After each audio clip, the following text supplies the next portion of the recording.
If you're a filmmaker or videographer and you're looking to capture epic looking shots of someone, how do you do it? Well, in this video, I've got 10 easy gimbal moves that will instantly give your footage that cinematic look. It's coming up. Hey everyone, Steve here from Learn Online Video, and today I'm on Dartmoor National Park in the southwest of England, where I'm going to be showing you 10 gimbal moves that will instantly make anyone look epic. These gimbal moves can be used in short films, promotional videos, documentaries. Regardless of your reason for needing to film someone, these 10 easy to execute moves, I'm going to show you exactly how, will instantly give your footage that high-end Hollywood look. I'm going to be shooting everything on the Sony a7S Mark II, a 17 to 40mm lens, and the all-important Zhiyun Crane 2S. This is a great gimbal for these types of shots, as it's able to take the heavier payload of a DSLR, mirrorless, and even cinema cameras. But as always, I'll link all gear used in this video, as well as my camera settings, in the description below. With that out of the way, let's jump straight into this tutorial with gimbal move number 1. The follow. It's a classic and a nice easy one to start. We're simply going to follow our subject from behind, keeping an equal distance from them at all times. This is a great shot for showing off your location. Keep your subject in the center of frame, and as always, keep your movement smooth and consistent.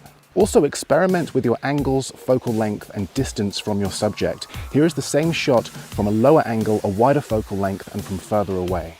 Okay, number 2, the reverse follow.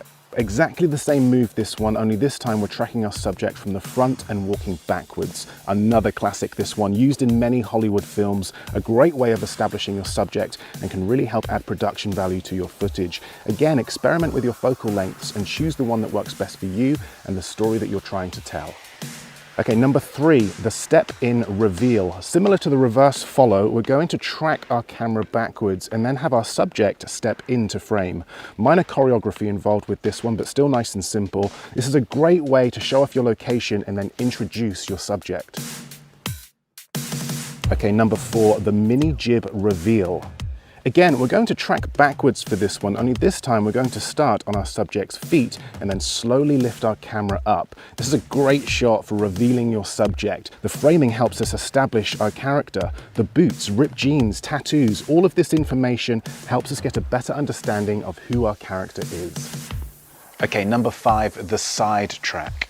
Looks easy this one, but can be a little tricky to execute. Note how I'm walking forwards, but my camera is facing to the right. Bonus tip, don't be a crab. A common mistake when first starting out is walking sideways instead of forwards, just like a crab. Not only does this look ridiculous, but your shot will look awful. Don't be a crab. Walk forwards whenever possible and frame your shot by turning your camera to either the left or the right. This creates a much smoother shot and allows you to film your subject in a much easier way. Number 6, the chest transition. Getting a little bit more creative now, and we're going to need 2 shots to pull this one off. Shot number 1, push forward towards your subject and then stop directly in the middle of their chest. The aim here is to end your shot on a black frame. Okay, shot number 2, we now want to start our shot on a black frame. Put your camera nice and close to your subject's back and then move your camera backwards as your subject moves forwards. Now let's edit these 2 clips together using nothing but a simple cut. This couldn't be easier, and it's transitions like this that help make your footage stand out and keep your audience engaged. Okay, number 7, the soft focus reveal. We're going to shoot this one in reverse. Start by framing your subject and locking your focus on their face. Hold your shot for just a few seconds and then pull backwards until you have a wide shot of your subject. We're then going to reverse this shot so that the camera pushes forwards in soft focus and then reveals our subject as we get closer. A great way of adding a bit more intrigue to a character reveal and ensures that you hit your focus every single time. Okay, number 8, the wipe transition. Again, for this, we're going to need 2 shots. Shot number 1, track your subject from the side and use something in the foreground to wipe past the camera. I'm going to use this tree. Get your camera nice and close to your foreground and make sure it fills the whole of your frame.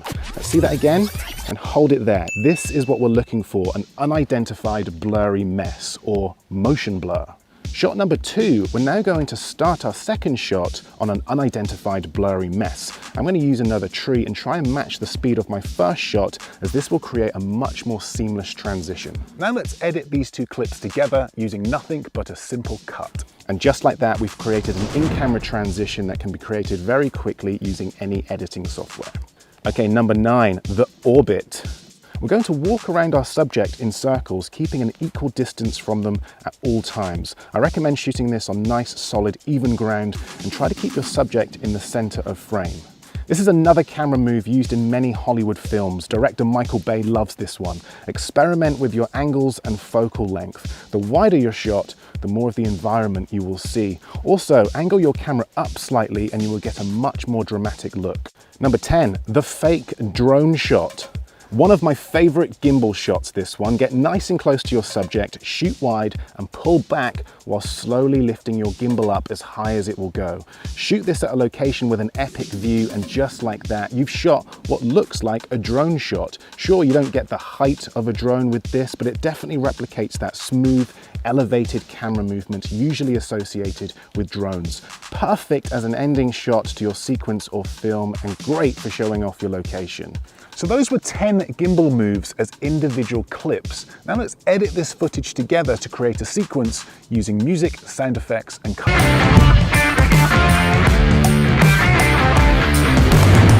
So there we have it. Those were 10 gimbal moves to make anyone look epic. Hopefully this has given you some go-to camera moves for the next time you're out on a shoot. If it has and this video has helped, do let me know. Give it the old thumbs up. A big thank you to Explorer Man Dan for helping out. A huge thank you to Zhuin for sending out the Crane 2S for me to try out. And thank you for watching. And if you'd like to see more content like this, learn more about video production, then you can do that by watching one of my other tutorials just over there. But that's it from me. Thanks for watching, and I will see you in the next video.